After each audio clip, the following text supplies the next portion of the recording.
শখের জিনিসটা কিনতে পেরে আজকে আমার সত্যিই অনেক ভালো লাগছে। হ্যালো এভরিওয়ান, আসসালামু আলাইকুম। সকাল সকালই পেঁপে ভাজি আর ছিল সকালে আটার রুটি। এটা দিয়ে আমরা সকালে নাস্তা করে নিয়েছি আর অফ ক্যামেরাতে চা খেয়ে নিয়েছি। প্রতিদিনই তো সকালে নাস্তা শেয়ার করি, বানানোটা আজকে আর শেয়ার করলাম না। এটা ছিল গতকালকের ভিডিও আর কি, শুক্রবারের ভিডিও। সেদিন কিন্তু আপনাদের ভাইয়ার আপডেট ছিল, তো মেয়ের কিছু সাপ্লিমেন্টের দরকার ছিল।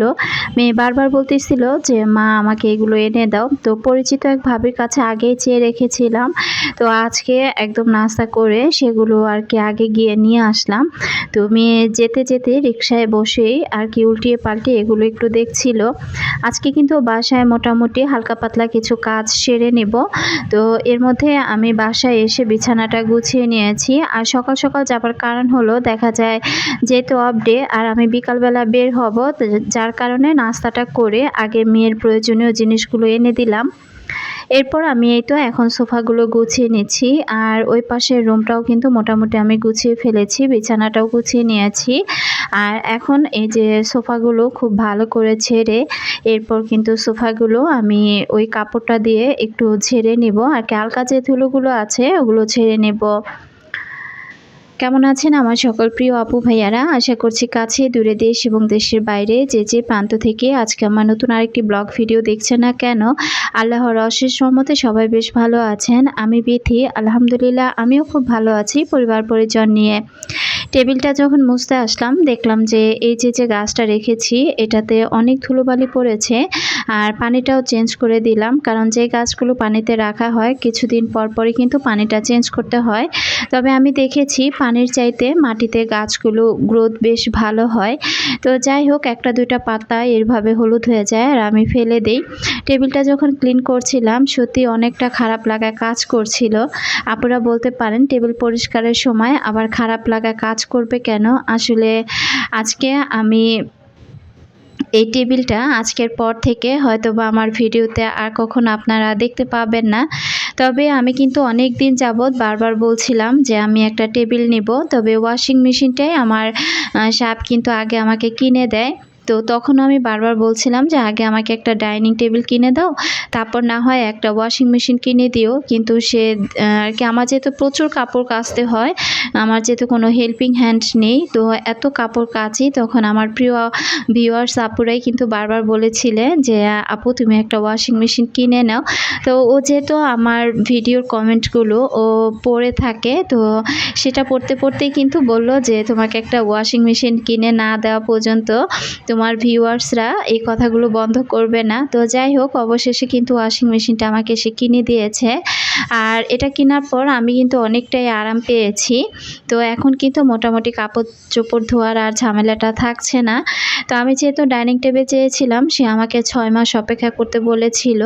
তো ইতিমধ্যে কিন্তু মোটামুটি 6 মাস কাছাকাছি হয়ে গিয়েছে। তো আমি কিন্তু কখনো কোনো বিষয় নিয়ে তার সাথে কোনো জোরাজুরি করি না যে এই জিনিসটা আমার দরকার, এটা এখনই লাগবে, এখনই কিনে দাও, এই জিনিসটা করি না। আমার একটা জিনিস পছন্দ হলে আমি এটা জবার আব্বুকে আগে বলি যে এটা আমার ভালো লেগেছে, এটা আমাকে কিনে দিতে হবে। তবে যখন তার সময় সুযোগ হয় বা হাতে টাকা থাকে, তখন কিন্তু সে আর না করে না, এমনিতেই সে খুশি হয়ে ওই জিনিসটা কিন্তু আমাকে কিনে দেয়। তো যেহেতু দুইজনেই একটু বের হব, তো ঘরের কাজকর্মগুলো একটু সেরে নিচ্ছি, কারণ সব কিছু তো আর মেয়েদের উপর চাপিয়ে দেওয়া যায় না, ওরা বাচ্চা মানুষ। আর দেখা যায় ঘরের কাজগুলো, এই যে ঝাড়া মোছার কাজগুলো করাও কিন্তু অনেকটা কষ্টকর।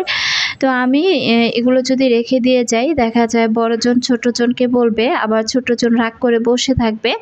তো দুই বোন দেখা যায় ধাক্কাধাক্কি করবে কাজ নিয়ে, তাই আর কি ওদের আশায় আর রাখলাম না। কাজগুলো আমি এক এক করে সব কিছু করে নিচ্ছি, বেশ ভালো করে ঘরটা ঝাড়ু দিয়ে নিচ্ছি। আমি যখন ঘরটা ঝাড়ু দিই, আমি এত ক্লিন করে ঝাড়ু দিই আর কি, চিপা চাপা এত ভালো করে আর কি ঝাড়ু দিয়ে নেওয়ার চেষ্টা করি যেন সারাদিনে আমাকে আরেকবার ঝাড়ু দিতে না হয়। তবে যেদিন একটু বিকেলবেলা নাস্তা খাওয়া হয় বা দেখি ঘরে অনেক ময়লা হয়ে গিয়েছে, সেদিন তো আর ঝাড়ু না দিয়ে উপায় নেই। তবে দেখা যায় কি, আমার বাচ্চাগুলো বড় হবার পর এখন কিন্তু একটু ময়লা বেশিই করে। আমি ঘরটা খুব ভালো করে ক্লিন করে এরপর আর কি আমি এখন ঘরটা মপ করে নেব। তার জন্য এখানে আমি একটু লাইজল দিয়ে নিলাম। গতকালকে ওইভাবে ঘরটা ভালো করে ক্লিন করা হয়নি। তো আমি কিন্তু এই মপ ছাড়া আর কি আলাদা কাপড় নিয়ে বালতিতে পানি নিয়ে ওইভাবে ঘরটা মুছতেই বেশি কমফোর্ট ফিল মনে করি। আমার মনে হয় কি ওইভাবে ঘরটা মুছলে অনেক সুন্দর করে ঘরটা আর কি পরিষ্কার হয়।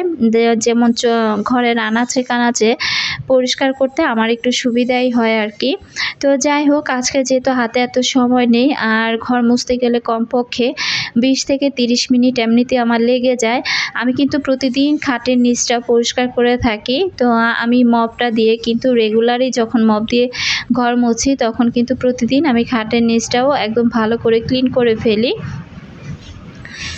তো যাই হোক, কাজ করতে করতে তো অনেক কথা বলে ফেললাম। আসলে এই যে কাজগুলো করে নিচ্ছি, আপনাদের ভাইয়া কিন্তু বাসাতে ছিল। সে বারবার আমাকে একটু প্যারা দিচ্ছিল আমি যেন খুব দ্রুত কাজ শেষ করি এবং বের হই। তো চিন্তা করেছিলাম মেয়েদেরকে একটু রান্না করে দিয়ে যাব। তবে রান্নাটা যদি করে দিয়ে যাই সেক্ষেত্রে দেখা যাবে কি অনেকটা দেরি হয়ে যাবে। তাই আর কি রান্নার ঝামেলাটা আর করলাম না। তো ভেবেছিলাম যে গিয়ে হয়তো তাড়াতাড়ি ফিরে আসব, কিন্তু ওখানে যাওয়ার পর যে এতটা লেট হবে সেটা আমি কল্পনাও করতে পারিনি। তো যাই হোক, কোথায় যাচ্ছি এবং কি কিনবো সেটা এতক্ষণে নিশ্চয়ই আমার আপুরা বুঝে গিয়েছেন। তো এই তো আমি ঘরটা খুব ভালো করে মুছে নিচ্ছি। তো এগুলো মুছে তারপর আর কি আমি দেখা যায় বের হয়ে যাব। তো ভেবেছিলাম যে গোসলটা করেই যাব। আপনাদের ভাই আর কি বলতেছিল যে এত গরম, এই গরমে গোসল না করাই ভালো। বাইরে থেকে ঘুরে এসে তারপর না হয় গোসল করে নিও। তো তার কথা মতোই আমি ঘরটা মপ করে হাত মুখ ধুয়ে তারপর আর কি ফ্রেশ হয়ে বের হয়ে গিয়েছিলাম। আফসানা জাহান আইডি থেকে আপু লিখেছিলেন, অনেক বেশি ভালো লাগলো আপনার কথাগুলো, আমার কাছে কিন্তু অনেক ভালো লাগে আপু। অসংখ্য ধন্যবাদ আপু। আসলে প্রিয় আপুরা এত সুন্দর সুন্দর কমেন্ট পড়েন, ওইভাবে যে কমেন্টগুলো রিপ্লাই দিব দেখা যায় সাথে সাথে হয়তো দিতে পারি না, 2-1টা দিন দেরি হয়। তবে চেষ্টা করি প্রতিটা আপুর কমেন্ট ওইভাবে উত্তর দেওয়ার জন্য।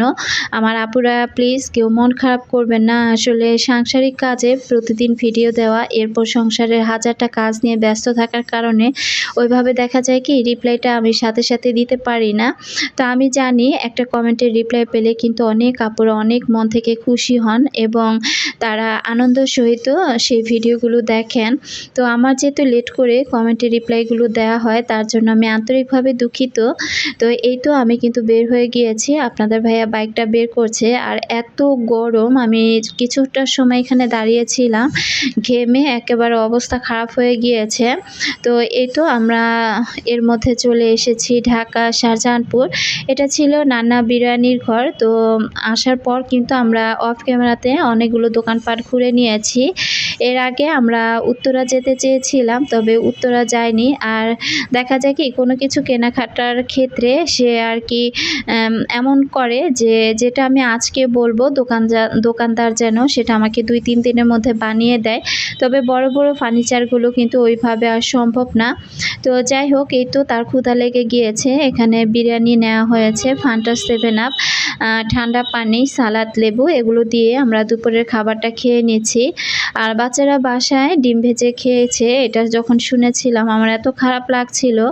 আসলে আগে থেকে প্ল্যান ছিল না যে আমি শুক্রবার বের হব। যদি জানতাম তাহলে আগের দিন রাতেই আমি হয়তো রান্নাবান্নাগুলো করে রাখতাম। তো বাসায় থাকলে না হুটহাট করেই দেখা যায় একটা ভূত মাথায় চাপে, আর দেখা যায় আমরা দুজন মিলে যেখানে খুশি সেখানে বের হয়ে যাই। তো দুজনে মিলে খেয়ে নিচ্ছি। তো যাই হোক, বাচ্চাদেরকে বাসায় গিয়ে অবশ্যই আমি রান্না করে দিব। তো এই তো খুব ঠান্ডা মাথায় খেয়ে দিয়ে তারপর আমরা এখন যাব ফার্নিচারের দোকানে ফার্নিচার দেখতে। তো দেখতে থাকি, তারপর দেখা যাক যে কি হয়। তবে এর মধ্যে বাসার আশেপাশে দোকানগুলোতে কথা বলেছিলাম, তারা আর কি 3-4 মাস সময় চেয়েছিল। তো আপনাদের ভাইয়া বলতেছিল যে এত টাইম 4-5টা মিস্ত্রি দিয়ে কাজ করালে তো আর সময় লাগে না। আসলে সব দোকানদাররা তো এক হয় না, কেউ 2-1 জন মিস্ত্রি দিয়ে কাজ করায়, আবার বড় বড় দোকানগুলোতে 5-6 জন মিলেও কাজ করে দেখা যায় যে এটা কমপ্লিট করে ফেলে। তো এটা আমি শাহজাহানপুর এসেছি, কারণ আমার বিয়ের পর আমার বাসায় যে ড্রেসিং টেবিলটা ছিল এটা আমি এখান থেকে রেডিমেড কিনেছিলাম। তবে ওনাদের কথায় কাজে মিল পাওয়ার কারণে আর কি একটা অন্যরকম বিশ্বস্ততা তৈরি হয়েছে যে না, এখানে তারা কথায় বা কাজে মিল রেখে ফার্নিচারগুলো বিক্রি করে। এখানে রাস্তার দুই পাশে কিন্তু এত দোকান, কমপক্ষে 2 থেকে 300 দোকান হবে। এখানে মালয়েশিয়ান উডকাটের যে ফার্নিচারগুলো বা উডকাটের যত ধরনের ফার্নিচার আছে এগুলো পাওয়া যায়, আবার কাঠেরও। আর এত সুন্দর সুন্দর ফার্নিচার দেখলে মনে হয় যে সব নিয়ে আসি।